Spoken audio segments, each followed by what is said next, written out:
Ang programang ini rated SPG sa pangguluman sana.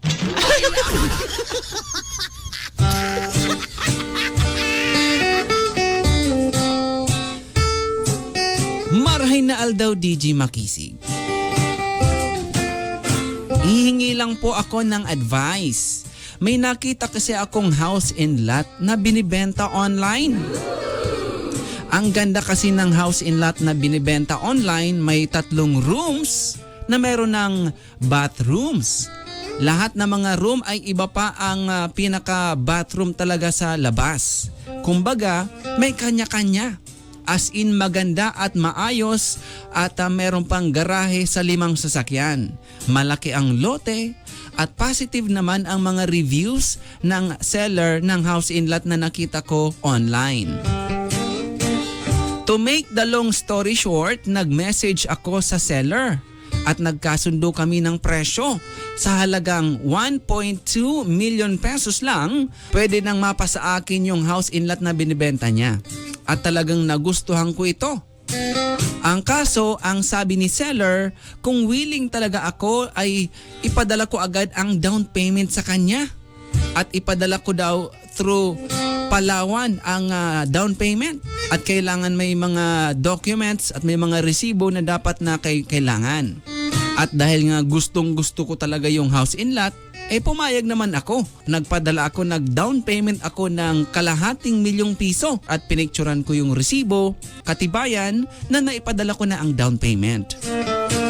Pakasend ko sa messenger ng resibo after 2 minutes ay blinak agad ako ng seller. Naku po. Ayan na. Blinak na. Ha? Bigla akong napaisip, DJ Makisig, na parang na-scam ako.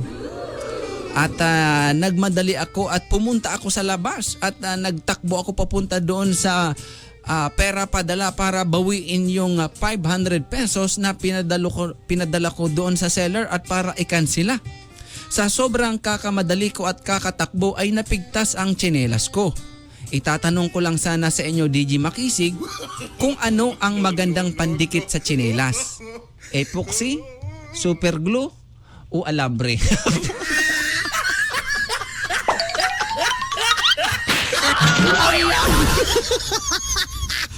Oy, Julian. None of the above.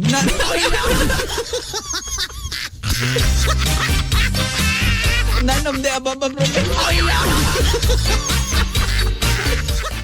Yo, what's up mga pangga? Ang video ito ay hatid sa inyo ng JL Habana Tire Supply and Auto Repair Shop. Bisitahin nyo na ang JL Habana ha, kasi sila ang gumagawa nitong aking sasakyan. Kompleto dito. Nandito na mismo ang lahat ng mga pangangailangan ng inyong mga sasakyan. Simula sa gulong, battery, mga tins, sa pintura, lahat na. One-stop shop na. Meron silang Protensa battery made in Thailand. Nexen Tire from Korea. Fortune Tire and MRF Tire galing sa India. Linglong Tire from Thailand at Yokohama at iba pang brand ng mga gulong. Siyempre, ang kanilang mga in-house mechanics, experience sa ibang bansa na sila ang gagawa ng inyong mga sasakyan. Specialize sila sa under chassis job, engine overhaul, top overhaul, car aircon, camber and wheel alignment and balancing, car electrical, painting and latero. Bisitahin lang ang JL Habana Tire Supply and Auto Repair Shop along the highway lang sa Barangay Concepcion Pequeña, Naga City, sa tapat lang ng Coca-Cola. At ang 3 branches sa Diversion Road malapit sa Riles at sa may tapat ng Raymond Bus at sa Diversion Road corner Almeda.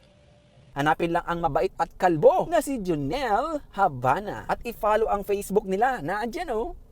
Salamat, JL Habana Tire Supply and Auto Repair Shop.